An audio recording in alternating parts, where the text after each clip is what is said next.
Hello and welcome back to Skateboard Stories, aka the video archive of EHatch. And that's me.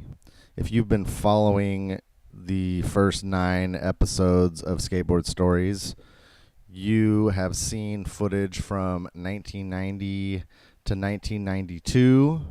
If you haven't been following Skateboard Stories, then you can go back and check those episodes. There's a lot of footage from the Powell Skatezone, a lot of footage around Santa Barbara with some old friends like Tony Bulis, Chris Watkins, Frank Harada, Jake Rodrigue, among others. The last episode was episode 9, and it ended in 1992. It was footage from the Powwow at Powell 2 contest that was at the Powell Skatezone in Goleta, California. And shortly after that, from what I remember, my camera broke.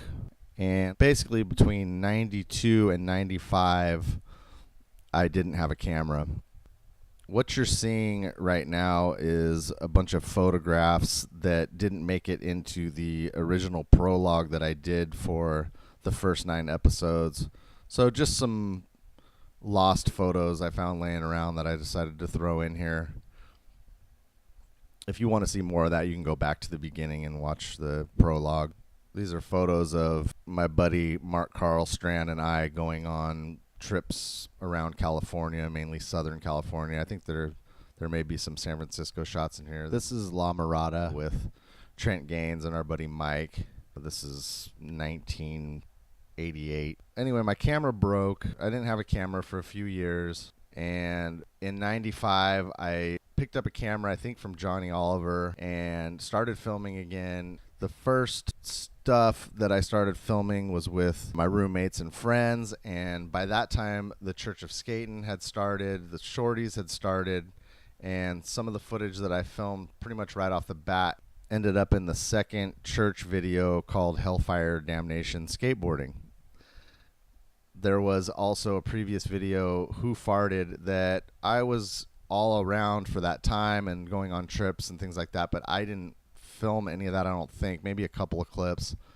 But basically, I was just hanging out with the church guys and working at Shorty's and working at the church. So let me back up a little bit. My camera broke in 92. Actually, a lot of stuff happened. Shorty started.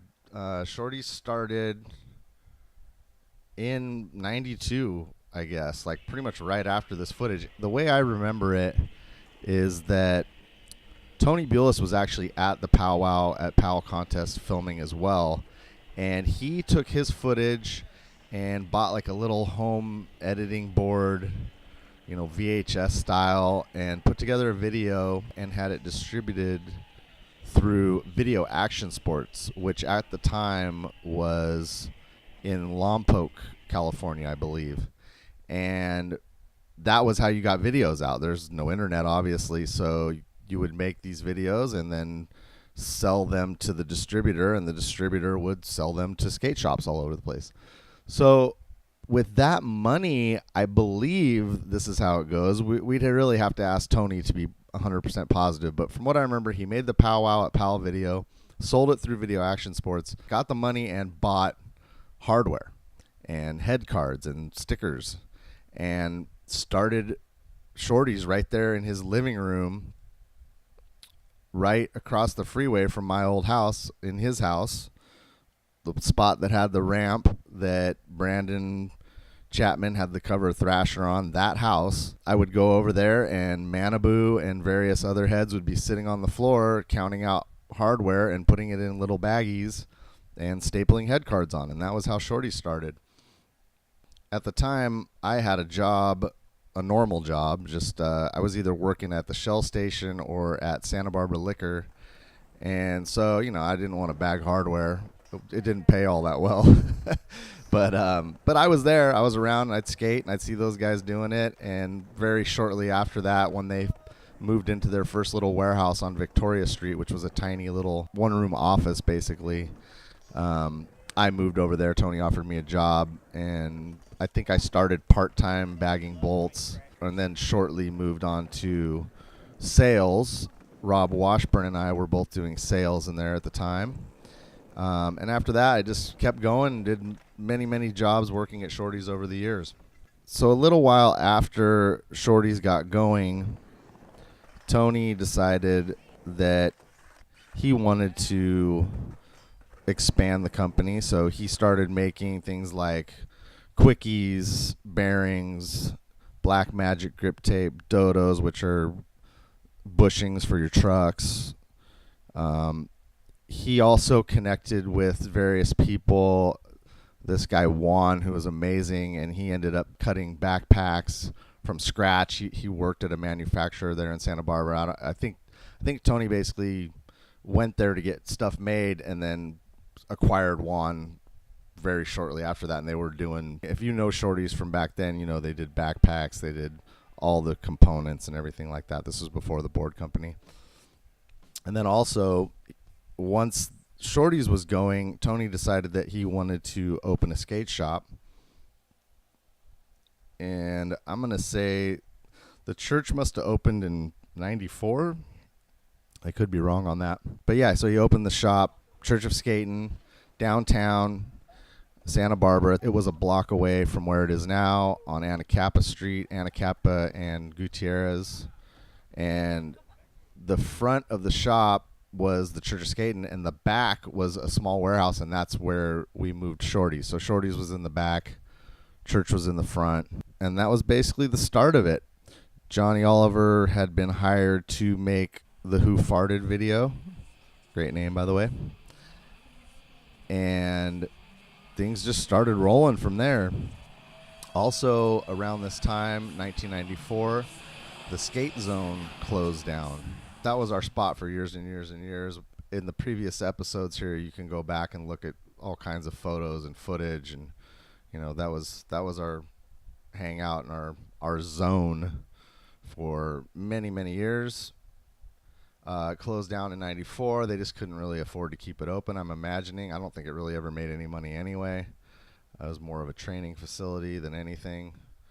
And then right after that, 95, we had a flood in downtown Santa Barbara, and my ramp floated away. Again, if you haven't seen the episodes before this, you can go back and check it out, and you'll see that I had a massive spine ramp in my backyard, but it was right next to the creek bed. And one year it rained I think it was 10 inches in 12 hours or something like that. And it just flooded parts of downtown, and my whole backyard was underwater. The house I lived in was basically 3 stories. There was a basement, then there was the ground level was the floor that everybody lived on, and then there was an attic. And I remember I was asleep, and the phone rang, and it was early. It was 6 in the morning. The sun was not quite up yet.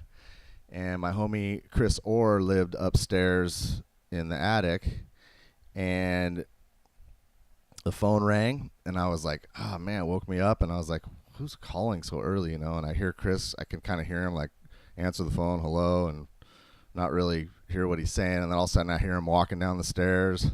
I hear him walk down the hallway, and then all of a sudden I hear a knock on my door, and I'm like, what? And he's like, hey, your mom's on the phone. And I was like, okay. And he's all, and by the way, the ramp's floating away. And I was like, what the hell? So I jumped out of bed and ran into the living room, and the water was all the way up to the bottom of our window. So the whole basement of the house was underwater. And I looked out the window, and I could just see the ramp. The main part of the ramp was broken half, and it had trees around it, so it hadn't gone anywhere, but it was broken in half, and it was floating and just bobbing around. The back part of the ramp, the other smaller part, the spine part, was just completely gone. And there's a big church kind of across the riverbed.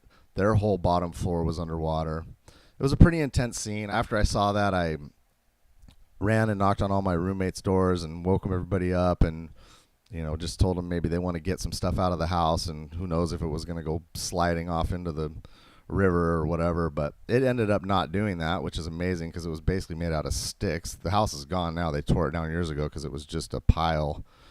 But it was a great place. That was the 810 Castillo house. We had all kinds of people stay there, all kinds of skaters.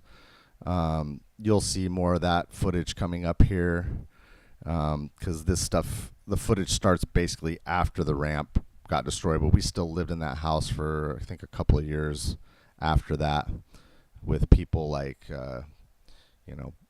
Billy Waldman coming through, and skaters from France, and people always just crashed there. The artist David Flores lived in the back. My really good friend and his cousin Noe slept on our couch for a year or something. And, it was just a skate house. We had a pool table. It was amazing.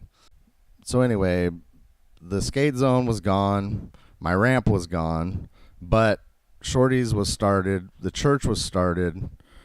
I was just starting to film for the church videos. It started out as just like, hey, we know you film skating. Can we get some clips for the video? And I think I got paid like $400 for all the stuff I filmed for Hellfire, which was probably like half the video, which wasn't a lot. It's kind of like long edits, so who knows how many clips it actually was. But that was my first experience of getting paid for footage. I was already working at Shorty's and the church, and I'd done a bunch of different jobs, and I was running the shop at one point. And then as time moved on and we got a bigger warehouse and stuff, I started filming a lot more and actually putting the church videos together.